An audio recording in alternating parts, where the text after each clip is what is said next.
Bonjour et bienvenue dans cet épisode 2. Donc, à l'heure du jour aujourd'hui, c'est démontage, démontage et démontage. On va continuer à démonter tout ce qui est périphérique à l'auto pour pouvoir accéder à ce qui nous intéresse. Donc, pour rappel, la partie distribution complète et donc enlever tout le carter de distribution. Donc, on va démarrer par tout ce qui est circuit d'eau. On va vider le circuit d'eau, retirer toutes les durites. On va retirer le bocal d'eau. Et on va aussi retirer d'ailleurs la batterie et le bocal de liquide de refroidissement. Ensuite, on s'attaquera à la pompe de direction assistée qu'on va retirer ainsi que et qu'on va vider aussi. On retirera le ventilateur ainsi que le calorstat. Contrairement à ce que j'ai dit à l'épisode précédent, on ne retirera pas le radiateur pour l'instant, puisqu'il semble qu'on puisse travailler sans le retirer. Donc on va le laisser comme ça. Si je peux éviter de vider l'huile de la boîte de vitesse, ça m'arrange. Ensuite, on s'attaquera à tout ce qui est train roulant. On va démonter tout ce qui relie le châssis au train roulant. Donc les freins, les capteurs, etc. On démontera la barre stab et enfin on démontera la poulie damper et normalement on devrait s'arrêter là pour cet épisode. Voilà, donc c'est parti, on attaque le démontage. Allez.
Voilà, ça avance, on a démonté l'alternateur. Alors le support ne veut pas venir, hein, les vis, tête de vis sont foirées direct, donc il va falloir que je les perce, ça va sans que c'est accessible. A voir si j'ai besoin de le démonter ou pas. J'ai démonté la pompe à eau. Je suis un peu bloqué là, il y a une vis qui reste bloquée derrière le volant moteur. Il faut que je cherche comment on l'extrait ou s'il faut attendre d'avoir extrait le volant moteur pour ça. À voir, on a enlevé la tête d'allumage, on a enlevé la pompe de direction assistée. Voilà, il reste, j'ai viré aussi, j'ai viré tout le circuit d'eau, viré tous les tuyaux. Il reste à démonter le radiateur, mais avant ça, il va falloir vider la boîte parce qu'il y a il faut tirer le radiateur par la boîte. Il reste à virer le compresseur de clim sous la voiture. Et la pompe à eau dès que j'y serai arrivé. Voilà, ça avance. Donc, partie des pièces retirées. L'allumeur ici. Voilà. Allez, on continue. Voilà, réception de la traverse pour supporter le moteur.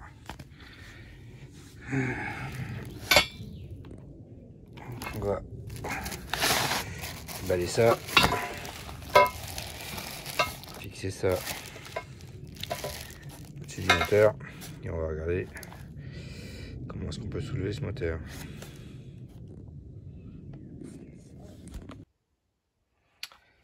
Voilà, le moteur est supporté. Soulevé de ces cylindres blocs. Donc, je l'ai supporté directement par les supports moteurs en bas. Pour plusieurs raisons. Le support moteur qui était ici, fixé à la pompe à eau, je vais devoir le démonter. Je peux pas le fixer. Je peux pas me fixer sur le carter ici parce que j'ai besoin de démonter le carter. Je voulais pas me fixer sur les culasses. Il y a un autre point de support derrière au niveau de l'admission, mais c'était pas assez loin à mon goût, donc je suis passé sur le côté. Voilà, le but étant de ne pas toucher les arbres à câbles. On est bon, mais normalement de toute façon le moteur ne va plus bouger. Il est en place et il ne va plus bouger. On peut manœuvrer les arbres à câbles sans souci. Voilà. Maintenant il reste à déposer le berceau moteur en bas pour pouvoir accéder au reste. Alors maintenant, pour descendre le berceau, tenu par 4 vis ici, 1, 2 ici et la même chose de l'autre côté. Avant de le démonter, il va falloir desserrer l'amortisseur ici. Bon, ça, on va faire ça après. Il faut surtout défaire les freins ici et tout ce qui va du châssis au frein ici. Donc il y a la conduite de frein évidemment, il y a le capteur ABS et le capteur de témoin de frein. Donc le capteur ABS, on va le démonter ici. Je pense pas qu'il y ait de prise d'ailleurs pour ce capteur ABS. Non, on en profitera pour refaire correctement la gaine.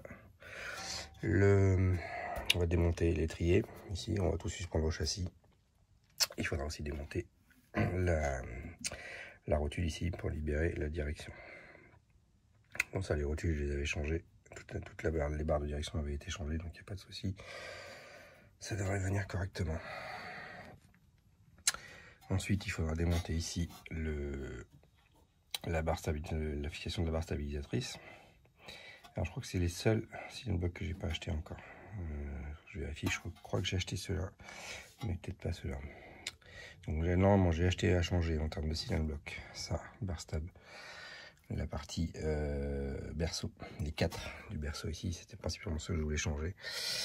Et je crois que j'ai acheté, je sais plus, les barres de suspension inférieures, les supérieurs étant plutôt en bon état. Si je dis pas de bêtises, j'ai acheté les inférieurs. À vérifier. De toute façon, s'il y a le moindre doute, tant que tout est démonté, on changera tout. Donc on démonte ça, on démonte les freins, on démonte tout ce qui lie, on démonte la direction, on démonte tout ce qui lie le châssis au berceau, on descend le berceau. Une fois qu'on a descendu le berceau, on compresse le ressort, on vire le ressort et on peut accéder au triangle inférieur et supérieur pour pouvoir changer les cylindres blocs. On change les cylindres blocs du berceau, on remonte le tout, terminé, au revoir. Et en attendant, on fait évidemment le moteur tant que le berceau est démonté. Voilà le plan. Donc première étape, démontage des freins et de la direction. Voilà le capteur d'ABS. Je crois qu'on va lui refaire son câblage qui tombe en morceaux, c'est le cas de le dire. On profitera pour faire ça. L'étrier est démonté, donc il n'y a plus qu'à le sortir. Normalement, il doit venir tout seul. Voilà, on le pose là pour l'instant. On va le suspendre au véhicule tranquillement. Voilà.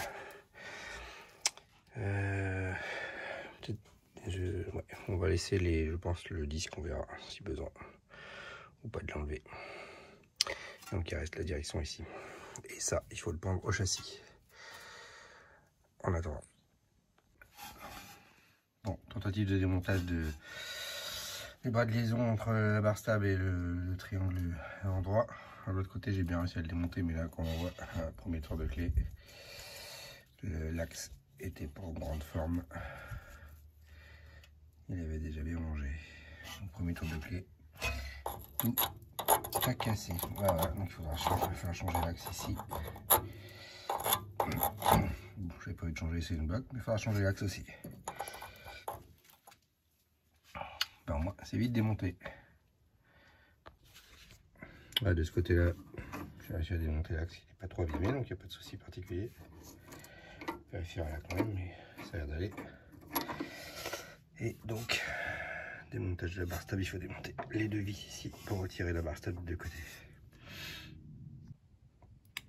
En démontage de la barre stable, hop, voilà. C'est compliqué une fois qu'on a démonté les tirants sur le côté. Les 4 vis à démonter pour les supports de la barre stabilisatrice. Hein, voilà, on voit que les cylindres blocs en avait besoin. En fait, c'est surtout le support qui a rouillé, qui a contaminé le caoutchouc. Bon, donc on va devoir nettoyer ça et repeindre ça en auto-remontant avec de la graisse. Voilà, la barre stabilisatrice en elle-même, rien de particulier. On va la gratter, la repeindre. Et en bon état, pas de souci. Allez, on continue. Alors, démontage du démarreur. Là, toujours comme d'habitude, il se trouve au niveau de la boîte de vitesse. Il est plutôt accessible, beaucoup plus que dans le R129. Donc il est ici évidemment. J'ai déjà dévissé les prises électriques de vis de prises à défaire. C'est le excitateur et l'alimentation de Zolt. Donc là on est sur une vis normalement en croix, mais sur la mienne je sais pas pourquoi. Ils ont mis un boulon, c'est plus pratique d'ailleurs. Et sur du 13 pour l'alimentation de Zolt. Donc une fois que ça c'est fait, évidemment débrancher la batterie avant, c'est mieux. On accède au démarrage ici, deux vis à défaire, une ici qui traverse et une autre de l'autre côté, mais qu'on ne pourra pas voir à la caméra. J'espère qu'elle sera accessible. L'objectif c'est de démonter le démarreur pour aller fixer le bloqueur du vilebrequin. On va bloquer le vilebrequin en PMH pour pouvoir aussi débloquer la poulie qui est devant, la poulie d'ampère. Donc il faut qu'on j'ai acheté l'outil, je vous montrerai après. On vient le fixer à la place du démarreur, ça vient bloquer le vilebrequin pour pouvoir travailler sur le véhicule sans que le vilebrequin bouge et pouvoir serrer et desserrer cette poulie d'ampère évidemment. À la fin on va remonter le démarreur. Voilà, tant que le moteur n'est pas suspendu dans le vide, j'en profite pour déposer ça. Si le berceau était déposé, ça serait pas beaucoup plus facile, donc ça change rien, il y a assez d'espace. Il peut y avoir la barre de direction ici qui gêne, mais on arrive à la bouger, donc il n'y a pas de souci. Au pire, si vraiment ça bloque, on la démarre, on la débloquera, on la supprimera, mais je pense pas. Voilà, le démarreur est quand même assez costaud, donc il doit bien peser lourd aussi. On va s'attaquer à ça, je pense qu'il a déjà été changé, donc à mon avis ça va être plus facile que sur le R129, où j'avais bien galéré. Et de toute façon on a beaucoup plus d'espace, donc il n'y a pas de souci. Voilà, allez, je vous reprends plus tard. Alors, petite surprise sur cette voiture, comme d'habitude. J'ai démonté cette vis. Vous voyez, vis traversante avec un boulon rouge, j'ai trouvé le bon. Et mon démarreur est quasiment complètement libre, sachant que la vis était plus ou moins serrée. Comme d'habitude sur cette voiture, les vis sont pas serrées. C'est pas la première, j'en ai trouvé qui était carrément pas serré du tout. Là où je suis étonné, c'est que normalement il me semble qu'il y aurait une deuxième vis de l'autre côté. Or là, elle semble ne pas y être. Donc est-ce normal, est-ce pas normal? On vérifiera sur les schémas. Mais ça me semble quand même assez étrange. Et je soupçonne qu'ils ont pas remonté la deuxième pour pas se faire chier. On vérifiera ça quand même. J'ai des gros doutes. Allez, on va voir. Alors, ben, j'ai bien l'explication. Il vient de vis. Quand on tire dessus, il bouge, mais il vient pas. Et effectivement, la deuxième vis, il vient de l'autre côté, sauf qu'il n'est pas serré. Il reste 5 mm de jeu, voire plus. Incroyable dans cette voiture. Je crois que j'aurais tout vu. Bon, il n'y avait pas de barrière, un démarreur, mais bon. C'est... Et les mecs qui ont monté cette voiture, c'était pas les pros des serrages des vis, hein. Je vous le dis. Allez, maintenant il fallait choper la deuxième et essayer de la dévisser. Voilà, voilà le démarreur est tombé, donc il reste un gros trou. L'entretoise, bon, j'ai pas besoin de retirer, je pense. On verra si besoin. Elle a l'air d'être enfichée un petit peu dans la cloche de la boîte de vitesse. Bon, voilà, on voit le volant moteur, enfin, la couronne. Bon, la deuxième vis, j'ai réussi à l'enlever assez facilement. Effectivement, elle n'était pas serrée du tout. Elle est venue toute seule, donc elle aurait fini par se barrer de toute façon. Il était temps quand même de faire quelque chose. Alors voilà le démarreur. Donc les deux grosses vis, celle-ci qui est en bas, qui traverse, la traversante, et celle-ci qui vient qui est filetée dans le démarreur. Donc celle-ci qui n'était pas vissée. Bon, en même temps, je dois avouer qu'elle n'est pas facile d'accès. Même sans qu'il n'y ait pas besoin de forcer pour la sortir, c'était pas évident. Donc je pense qu'ils ont dû galérer, du coup ils se sont pas fait chier, ou alors ils ont oublié, je sais pas. Bref, en plus c'est même pas du 17, tout est en 17 autour de la boîte, et là c'est du 16, je sais pas pourquoi. Bon, j'ai réussi à la sortir, elle était pas serrée heureusement, on la remettra correctement au remontage. On nettoiera les filets pour qu'elle glisse bien, parce que là sinon c'est compliqué. Au niveau électrique, on retrouve donc sur ce démarreur, c'est classique, hein, de la partie excitation ici. Alors, une vis, je pouvais toujours essayer de chercher ma vis 6 pans, enfin pas 6 pans, ma vis cruciforme. C'était pas une cruciforme. Voilà, je sais pas ce que c'est, sûrement une clé à laine, mais bon. Ils l'ont doublé d'une vis, enfin d'un boulon classique, et bien pratique pour l'enlever. Parce que la 6 pans, la cruciforme pour l'enlever dedans, c'est galère. Et puis l'alimentation 12 volts du démarreur ici. Je pense qu'il doit manquer une rondelle, on va rajouter une rondelle en montage. Voilà, à mon avis, ce démarreur a été changé, donc il est en bon état, de toute façon, elle démarrait bien. Donc on le remettra tel quel à la fin. Et voici, par contre, on va le remplacer pour l'instant pour bloquer le vilebrequin. Donc c'est une pièce que j'ai achetée sur internet. Voilà la référence de ce que j'ai acheté. Il y a une référence Mercedes qui existe, on la retrouve avec ça. Je sais plus sur quel site j'ai acheté, mais je vous mettrai le lien dans la description. Ça permet donc de venir bloquer le vilebrequin dans la position qu'on veut et éviter qu'il bouge. Allez, c'est parti. Alors, on met bien le vilebrequin en position 0. Alors j'ai refixé temporairement la pompe à eau, parce que si le repère il est dessus, de toute façon j'arrive pas à l'enlever tant qu'il y a la polydampeur. Donc bon, je refixe le vilebrequin à 0 et on va aller mettre le dessous l'outil pour venir le bloquer. Voilà, l'outil est en place ici. Bon, il faut tourner un peu la couronne pour pouvoir le fixer, le mettre en place, mais c'est bon, ça rentre. Voilà, pas de souci. Et ça bloque bien le vilebrequin. Et maintenant, on va aller desserrer la poulie d'ampère. Alors, objectif, desserrer les boulons de la poulie d'ampère ici. On va retirer l'ensemble, ça et ça. Je vous mettrai une photo, il y a un boulon central et 6 boulons périphériques. Donc le boulon central, il va falloir un gros bras de levier pour le desserrer, puisqu'il est serré à 400 Nm. Donc ça va être un problème au remontage, hein, parce que trouver une clé dynamométrique pour serrer à 400 Nm, c'est pas évident et ça peut coûter cher pour un seul serrage. Donc je vais essayer d'en trouver une. A priori j'ai un plan pour avoir une clé pour serrer une seule fois, ça devrait suffire. Et les autres boulons périphériques sont aussi serrés assez fort, donc il va falloir un gros bras de levier. Je vais vous mettre une photo de l'intérieur où on voit les boulons. D'ailleurs, on remarquera encore une fois sur cette voiture qu'il manque un des boulons. Donc ça a déjà été démonté. Et ils se sont pas fait chier, ils ont dû perdre un boulon, je ne sais pas, ils ne l'ont pas resserré, ils l'ont pas remis. C'est courant maintenant sur cette voiture, j'ai l'impression, ça n'arrête pas. Donc c'est parti, on va essayer de démonter ce boulon.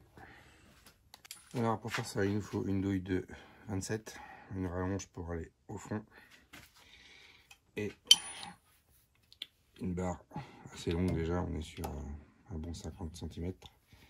Malgré tout, ça suffira pas. On fourne ça sur le boulon central. Voilà.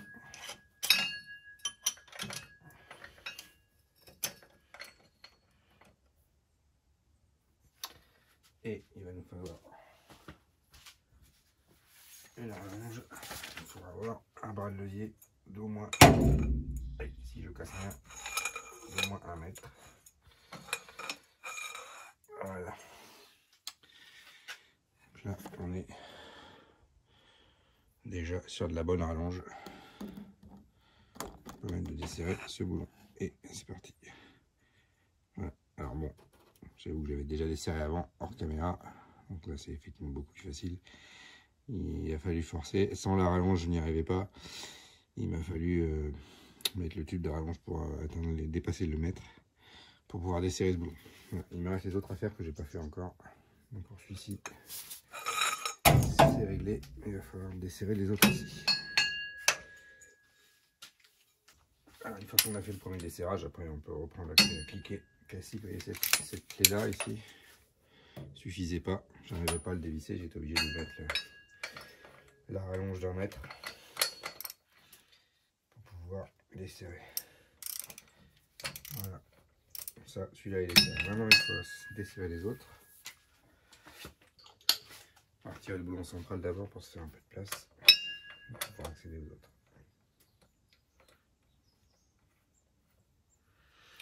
Normalement on doit avoir un boulon et 4 rondelles Belleville qui doivent venir avec.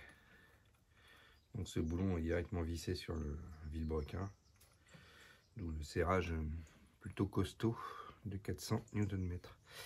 Alors suivant les années et les modèles de moteur, a priori ça a changé, hein. Mais sur le mien, visiblement, je vous mettrai aussi la capture d'écran, on est sur du 400 Nm de serrage. Et je pense que ces vis doivent être systématiquement changées à chaque fois. Voilà. Toc. Donc là on est sur du gros boulon, hein. 4 rondelles Belleville et un boulon d'une taille qui va bien. Je sais pas combien c'est, il faut que je mesure. On va vérifier de suite. Voilà, en live on est sur du boulon de 18 mm. C'est ça, 18 mm. Ça commence à faire du beau boulon.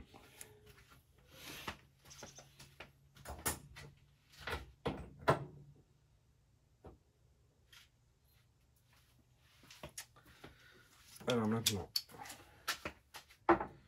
il nous reste à dévisser les 5 autres, puisqu'il y en a un qui n'y est plus déjà. Ah, il me reste de chance, 14 ou 13. Hein. On va voir.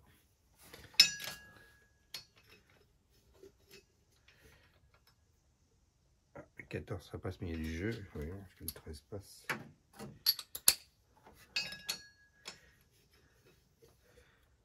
Ah, on est sur du 13. J'ai été optimiste, c'est du 13. Alors, même chose pour le desserrer, hein. Ma copine. Toc. On va voir si ça passe comme ça. J'ai des doutes. Si, ça se démonte. Impeccable. Donc, visiblement, c'est pas très compliqué. Et vu les serrages que j'ai vus sur ces... Donc, on va prendre la clé à douille, mais vu les serrages que j'ai vus sur ce truc, je suis étonné que ça se desserre aussi facilement. C'est pas normal, ça devrait être plus serré que ça. Alors, le premier qui va venir. Hop, alors,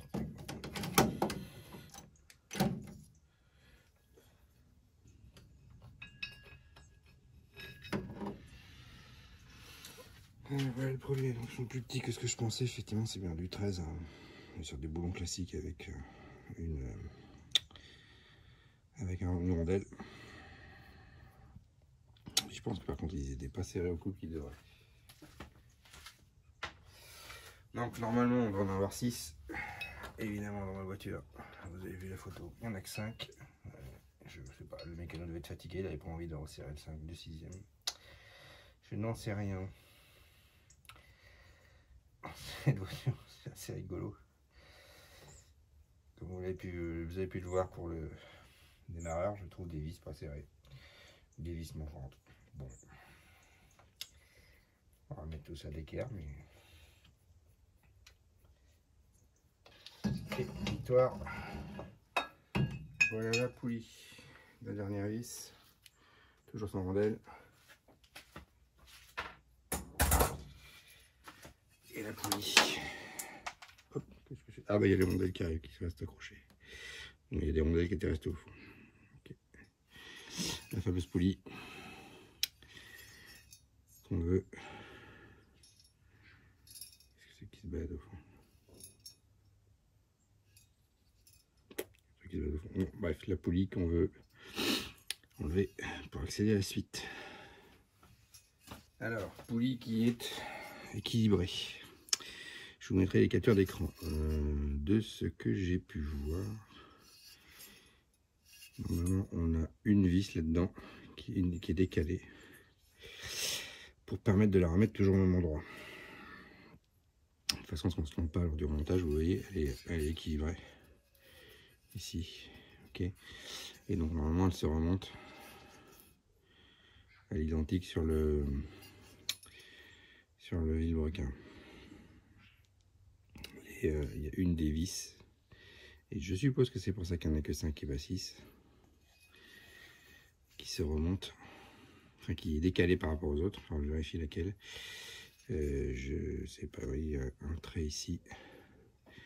Bon, je vous mettrai le schéma, on verra sur le schéma, mais il y a une des vis qui n'est pas alignée, décalée de 20 degrés pour pouvoir justement permettre le remontage correct de la poulie toujours au même endroit. Et je pense, non c'est peut-être un peu, mais je pense, oui, on pourrait les plombs d'équilibrage, comme ils n'ont pas pu mettre la dernière vis, parce qu'ils n'ont pas aligné la poulie correctement, ils l'ont pas mis. À mon avis, c'est ça le problème. Donc, on va remettre ça correctement avec les 6 vis remontées, comme ça devrait être aligné. De toute façon, comme elle est équilibrée, qu'on la monte normalement, il n'y a aucun repère particulier. Elle n'a pas de raison d'être montée dans un sens plus que dans l'autre, mais on vaut mieux la réaligner comme elle était auparavant, c'est sûr que c'est mieux. Mais vu qu'elle est équilibrée, ça ne doit pas poser de problème. Maintenant, il nous reste à enlever la poulie d'ampère. La question, c'est est-ce qu'elle vient? Et elle n'a pas envie de venir. Donc là, il va falloir que je vois comment est-ce qu'on la retire. Je suppose qu'il faut forcer un peu plus. Et si on fait ça,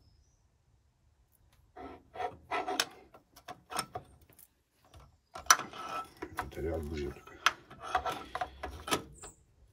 Elle n'avait plus envie, mais tout à l'heure elle bougeait. Bref, il va falloir forcer un peu pour la sortir, mais pour l'extraire, elle doit venir dans... Alors elle, pour le coup, elle a un sens de démontage. Puisque ici, vous voyez, elle est alignée sur le 0, donc c'est elle qui montre qui indique le PMH du moteur, donc elle ne peut pas aller dans n'importe quel sens. Donc si j'ai bien vu les schémas, on va voir les montages, mais il y a une clavette là-dessous qui permet de la mettre que dans un seul sens. Voilà, on ne peut pas se tromper. Donc je pense qu'elle est montée un peu plus en force. Donc là, il faut que je regarde comment la retirer sans rien casser.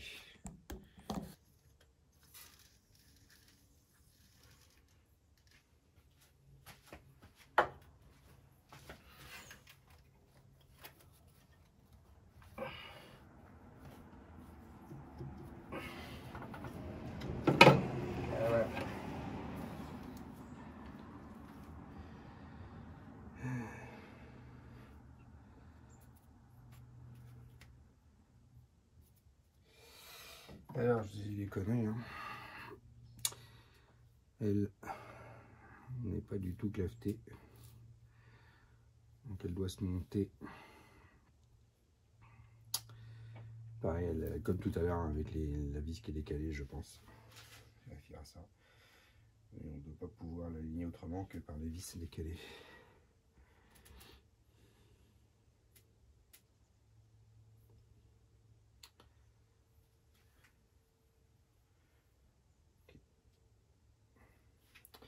Donc là, voilà, hein. Vous voyez, elle est ici, on a les angles.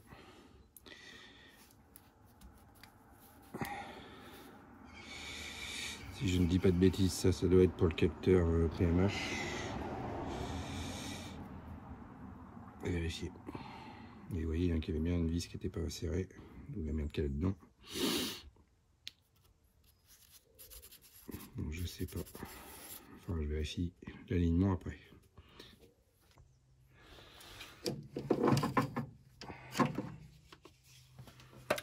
Bien, voilà ce que je voulais arriver. Je suppose que ça, pour le retirer, il va falloir l'extraire avec un extracteur. J'en ai bien peur. Voilà pourquoi je voulais aussi faire ça, cette opération. C'est la merde qu'il y a là. Donc, il y a une fuite d'huile quelque part.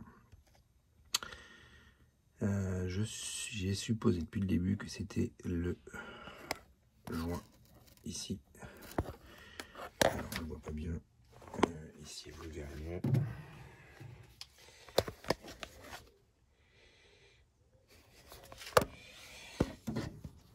Le joint des villes, voilà, vous le voyez. Je suppose depuis le début que c'est lui, mais on ira de plus près. J'ai un doute.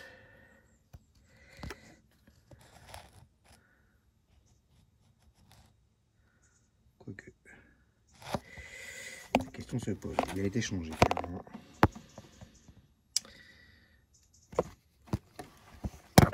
Est-ce que c'est lui? Je ne sais pas. En tout cas, c'est quand même bien gratte-sous.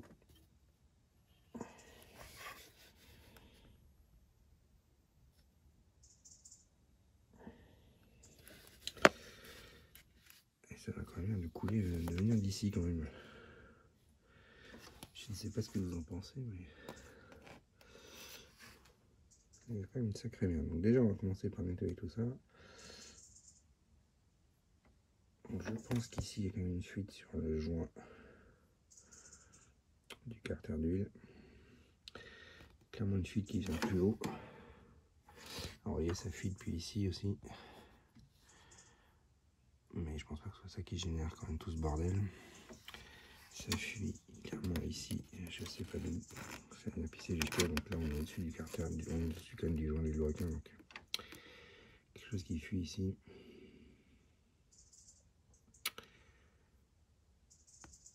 Et une belle merde ici.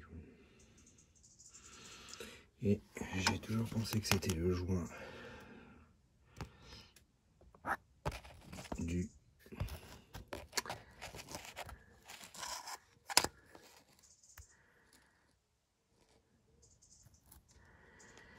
vilebrequin, mais j'ai un petit doute.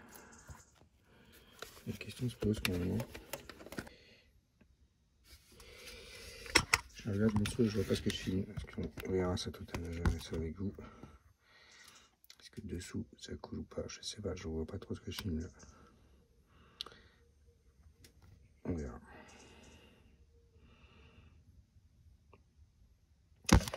En tout cas, la fuite m'a pas l'air aussi claire et nette que ce que je pensais. Bon, en tout cas, maintenant, on va pouvoir démonter la pompe à eau ici. Si j'avais un boulon qui gênait, donc on va pouvoir la virer. Et on va enfin voir apparaître ce carter de distribution. Voilà, donc maintenant, prochaine étape. Alors ça, c'est bloqué, hein. Les vis qui sont bloquées, il faudra que je les fasse sauter. On va voir si j'ai besoin de le démonter ou pas. Mais je pense que oui, j'aurai pas le choix. Là, on est bon. Il restera, une fois qu'on a enlevé le berceau, il restera à dégager le compresseur de clim. Mais de toute façon, maintenant, la prochaine étape, c'est virer le berceau. Voilà, déjà, je voulais en arriver. Il reste à virer ça. Il faut peut-être vidanger la voiture avant, pour l'instant. Il ne doit pas avoir de l'huile partout, mais je pense que l'huile ne monte pas jusque là. On va voir. Donc ça, il faut que je vérifie, mais je pense qu'il va falloir un arrache poulie pour le sortir de là. Accéder au joint qui est derrière. Bon, j'ai le nouveau joint, de toute façon je vais le changer. Et je vois qu'il a quand même déjà été changé, donc je suis pas sûr que la fuite vienne de là, alors que je suis pas persuadé qu'elle venait d'ici. Donc, reste encore à identifier la fuite. De toute façon, on va refaire tous les joints, mais est-ce qu'il n'y en a pas de plus haut? Je sais rien, je doute. Ça reste à éclaircir. Allez, on va s'arrêter là pour cet épisode. Voilà, donc j'ai fait le principal de ce que je voulais faire quand même. Prochain épisode, on verra pour déposer le train avant. Et ensuite, on ouvrira le carter d'huile, on ouvrira le carter de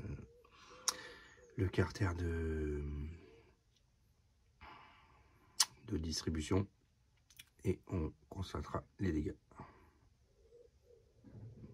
bientôt.